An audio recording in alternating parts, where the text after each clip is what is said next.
नमस्कार दर्शक बंधु। ओम नमः शिवाय। हर हर महादेव।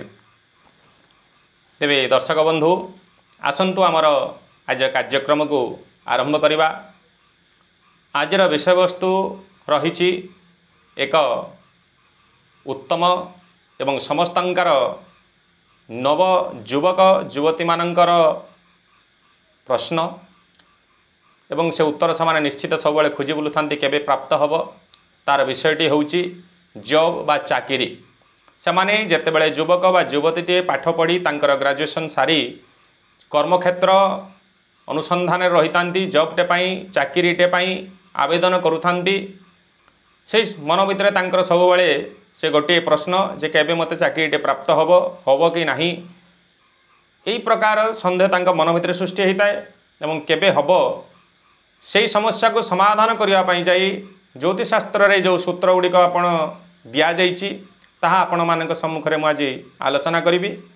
निश्चित आपण यही सूत्र माध्यम जाई आपणकर जो मन भितर जो उत्कंठा बा जो आशा रही से गुड़िक आपण प्रश्नर उत्तर आपण पाई पारिबे। एटी शास्त्र कहगला प्रश्नटी केमिति आपण आपणकर उत्तर पाइबे से प्रश्न आपण सर्वप्रथमे आपण मन रखु जितेबाला आपण खड़ी बा आपणकर कौन एक प्रश्न मानसिक करने पचारे जाऊँगी निश्चित आपणकर इष्ट देव जानतु इष्ट देव को निश्चित आपण चिंता करिवे इष्ट देवी को चिंता करिवे गुरु को चिंता करिवे पितृमातृ को चिंता करिवे तांकर चरण जुगल को मन भीतर दर्शन कर प्रणाम करिवे एवं प्रश्नटी आपण मन भीतर को आनिबे। से प्रश्नटी को आपण भल भाव साधा कागज आगे लिखि दिंतु जहाँ प्रश्नटा आसला मोर ए वर्ष जॉब हेब कि नाही बा ए वर्ष मते चाकरी प्राप्त हेब कि नाही बा ए वर्ष मु विदेश जाई पारिबि कि नाही एई प्रकार जहाँ भी आपणकर रहुची प्रश्न से कर्म को नहीं वृत्ति को नहीं जॉब को नहीं आपण पचारिकी आपण कागज रे लिखिकी रखंतु। तापरे तार सूत्रर पद्धति कौन अच्छी शुणु मु श्लोक माध्यम कहबी तापर आपन को बुझेबी। प्रश्नाक्षर द्विगुणितं सप्ते सहारितं तथा शेषांके फलमाप्नोति लब्धे नास्ति प्रयोजनम। एठार कहा जाउची प्रश्नाक्षर प्रश्नर अक्षर त्रिगुणितम अर्थात तीन रे गुणिबे एवं सप्ते सहारितं तथा एवं सात रे हरण करिवे एवं सात रे जेतेबेले आपण हरण करिवे आपण सेतेबेले जाई आपण जानि पारिबे भाग शेषरु आपण जानिबे आपणकर प्रश्नर उत्तर। भाग शेष रे उत्तर श्लोक माध्यम कहा जाइछि मु तापर आपन को बुझेबी शुणंतु। एटी कहा जाउछि एके कार्य अति शीघ्रम जदि एक भाग शेष आपणकर होछि कार्य अति शीघ्र आपणक प्राप्त हेबो च द्वये पर पदानतः पर द्वारा दुई रहिले आपणक पर द्वारा कार्यटी साहाय्य पाई आपण प्राप्त करिवे। त्रये सुहृद जोगेण त्रय अर्थात तीन तीन रहिले आपणक सुहृद अर्थात आपण बंधु ज्ञाति कुटुंब मानकर साहाय्य द्वारा आपण जॉबटी प्राप्त करिया पाई सक्षम हेबे। चतुर्थे बहु कष्टम च जदि चारि रहुछि आपण निश्चित जानिबे बहुत कष्टरे एवं संघर्ष रे आपण प्राप्त करिवे। सिद्धि भवति पंचमे पांच रहिले आपण जानिबे कार्य आपणकर बहुत शीघ्र आपण जॉब प्राप्त करिया पई जाउछंती निश्चित आपण पई शुभ समय आसुची एवं शुभ फल आपणक पई भोग हेबो। षष्ठे कष्ट शून्य नासम मुनिनाम वचन ध्रुवम षष्ठरे बहुत कष्टरे एवं विलंब संघर्ष रे प्राप्त हबो एवं जदि आपणकर भाग शेष जीरो आसुची आपण निश्चित कार्य साधित आपणकर हेब नाही। ये होची संकेत मु आउथरे आपन को बुझौची आपण सुनंतु।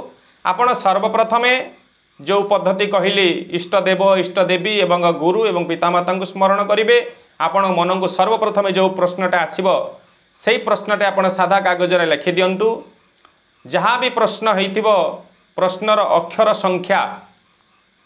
संख्या आपण गणतु गोटे गोटे करे गणिबे प्रश्नर अक्षर संख्या जेतिकी हेबो आपण ताकू 3 रे गुणन करिवे। 3 होउचंती सही आमर जीवनर बा संसारर पालक त्रिदेव ब्रह्मा विष्णु महेश्वर जे सृष्टिकर्ता पालनकर्ता एवं संहारकर्ता।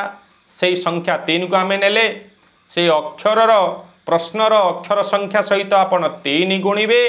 जहाँ गुणफल आपण मिलिला से गुणफल को आपण 7 रे हरण करिवे। 7 अर्थात होउची से सप्त बार एवं 7 ग्रह अर्थात सप्त बार होउची रविवार रविग्रह, सोमवार अर्थात चंद्रग्रह, मंगलवार अर्थात भौम मंगल ग्रह, बुधवार अर्थ होउची बुध ग्रह एवं गुरुवार अर्थ होउची आपणकर बृहस्पति ग्रह एवं शुक्रवार 6 होउची शुक्र ग्रह एवं 7 होउची आपणकर शनि ग्रह। एही प्रकार आपणक पई रहिबो उत्तर। तेबे आपण जेतेबेले प्रश्नर संख्या अक्षर संख्या सहित 3 गुणैले एवं ताकू 7 रे हरण कले भागशेष जदि आपणकर 1 रहुछि जोटा श्लोकर माध्यम रे आपनकु कहितली कार्य आपणकर अति शीघ्र। रवि होउचंती राजा एवं राजा कर्मचारी एवं राजांकर कृपा दृष्टि प्राप्त करिवार ग्रह होउचंती से रवि। निश्चित रवि 1 रहिले आपण कार्य रे राज सम्मान प्राप्त करिवे एवं राज कार्य रे जोग देबे निश्चित। जदि 2 रहुछि आपण 2 होउछि चंद्र निश्चित आपण पर द्वारा विशेषकर मातृस्थानीय स्त्री लोकमानंकर साहाय्यं द्वारा स्त्री लोकमानंकर साहाय्य द्वारा आपण कार्यटी प्राप्त करिवे। त्रय सौहृद जोगेण जदि 3 भाग शेष आपणकर होउछि आपणकर कोनोसी बंधु ज्ञाति कुटुंबंकर साहाय्य द्वारा आपण हेल्प पाइबे एवं आपण कर्म प्राप्त करिवे। जदि आपणकर 4 रहुछि निश्चित आपणकर बहुत संघर्ष एवं कष्ट रहिबो कर्मटे प्राप्त करिबा पई प्रोसेस मध्यरे। जदि आपणकर 5 रहुछि बृहस्पति ताले जानिबे आपण निश्चित आपणकर कार्य बहुत शीघ्र साधित हेबो। आपणकर उच्च मान सम्मान धन प्राप्त करिवार जग आपणकर रहुछि एवं षष्ठे कष्ट शून्य एवं षष्ठरे कष्ट रहिबो टिके आपणको जदि षष्ठ भाग शेष रहुछि आउ जदि आपणकर भाग शेष 0 रही जाउछि ताहाले आपण शून्य रहुछि ताहाले आपण जानिबे निश्चित आपणकर कर्म प्राप्ति जग नाही बा बहुत कष्ट संघर्ष भितरे रहिबो एवं कर्म प्राप्ति रे आपणकर विलंब बहुत कष्ट एवं अत्यधिक विलंब रहिबो। यह थिला से प्रश्न जहाँ निश्चित जो माने चाकरी आशायी जॉब आशायी से मन मध्य प्रश्नटे उठिताए केबे भी मु कर्म संस्थानटे पाइबी पदवीटे पाइबी मोर योग्यता अनुसार से प्रश्नर उत्तर मु आपण मानक सम्मुखरे ज्योतिषशास्त्र अनुसार जो प्रश्नर उत्तर आपण सम्मुखरे रखिली आपण निश्चित भावुची उपकृत हेबे। श्रद्धा एवं विश्वास सहकारे आपण जदि एको विश्वास करिवे निश्चित उपकृत हेबे। आपणकर संदेह मोचन हबो एवं शुभ संवाद शुभ फल आपणक जीवनर भोग हबो कि कष्ट भोग हबो आपण निश्चित जानि पारिबे। तेबे दर्शक बंधु भिडियोटी को आज ये संपूर्ण कली पुणी थारे आपण मानक सम्मुख एक नूतन विषय वस्तु सहित उपस्थित हेबी। सेतेबेले जाए ओम नमः शिवाय जय जगन्नाथ।